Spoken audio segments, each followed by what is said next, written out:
Throw your set aside the way. Cherish that. Be a proud woman. Don't say hey.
In the name of the Father, and of the Son, and of the Holy Spirit, one God, Amen. I'm sure that all of you, as young professionals, would like to be successful in your life and in your career. And I'm sure all of you know that we face many challenges in our life.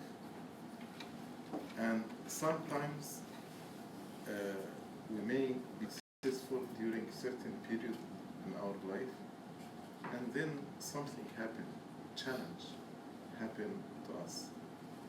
Either we feel we are abandoned, or we feel we don't know how to handle this challenge, or we feel defeated and depressed, and we don't know where to go from there.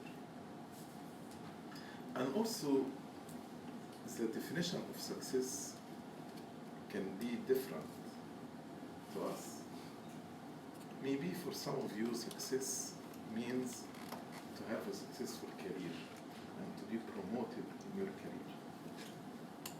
For other people, success may be to have a successful family and good relationship with your spouse and with your children. Maybe for others, success means to be successful on the social level. And for others, success means to be successful spiritually. But actually, the definition of success is to be able to do the will of God in your life. When God created each one of us, He did not create us haphazard or random. Every one of us was born and was created according to a plan, according to economy, according to a purpose.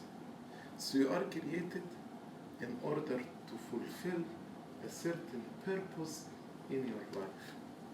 nobody else can do it except you. So the definition of success is to actually achieve and to accomplish this goal for which you were created, because nobody else can do it except you. Like in a company, if they hire you to do a certain job. They don't hire people haphazardly or randomly. And when they tell you are successful in this job, because you are doing your job, you are fulfilling and accomplishing the task for which you were hired. The same applies for our creation. So, in order to be successful in our life, I want to tell you there are two elements, very, very, very important to notice. A human element and a divine element. A human element and a divine element. The human element is what you can do. God will never do for you what you can do, because God does not encourage laziness. The divine element is what you cannot do. What's out of your control. Here is the divine intervention. And maybe I will give you an example to tell you what do I mean, but what you can do and what you cannot do. To pass an exam, what's in your control is to study and to be ready for this exam. If you don't study, even if you ask God to help you 1,000 times, you will fail the exam, because God will never encourage wrong behavior. But what is the divine element? Maybe God actually will give you health on that day, so you will not get sick. Because if you get sick on that day, you will not go to the exam and you will fail the exam. So that's out of your control. So God will protect you on that day. God will give you grace, in the eyes of the examiner. So these things that are out of your control, God will intervene, in order actually to be successful. God, in His honesty and in His love for us, many times, many times, intervene positively for our success, even if we don't ask Him, even if we don't call Him. Because we are His children. Like a father or a mother, many times do what their children need, even if the children did not ask for it. Even if the children are ungrateful. Even if the children are disobedient and rebellious. But because of the love in their hearts, they do it. How much more God, who never knew hatred. He loves us. So He intervened. But many times God wants us to ask Him. Like a parent wants to hear the voice of his children, want us to talk with Him. And the more we talk with God, the more blessing we will get. And God's attributes and God's qualities will be actually printed in us. Like if you have a very, very close friend and you spend a lot of time with him, what will happen eventually?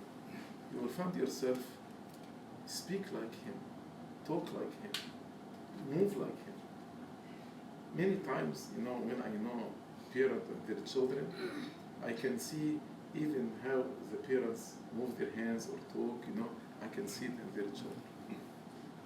So God's attribute will be in us when we spend time with Him. That's why a very, very important element in our success is prayers, is connection with God, to communicate with God. We read about Joseph. Maybe in our evaluation or assessment, Joseph was in prison. Joseph was enslaved in the house of Potiphar. Maybe you can say he's not successful. But in God's eye, he was successful. Because God sent him to the prison and sent him to the house of Potiphar to fulfill a mission. And he fulfilled this mission. He witnessed to God in the house of Potiphar and in the prison.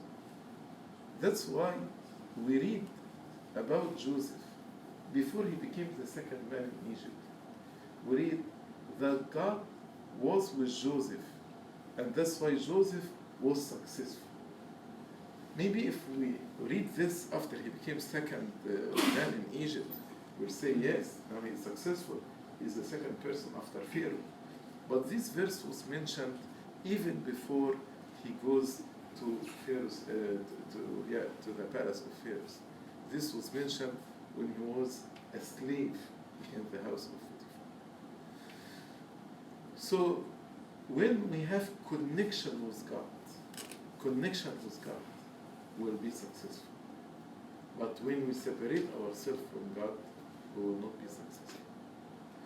That's why the reason behind success is prayer.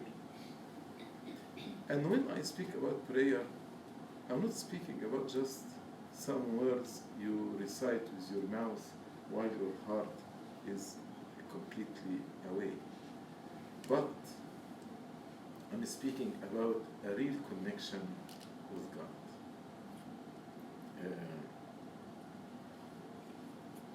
Can you tell me this off right now? التسجيل.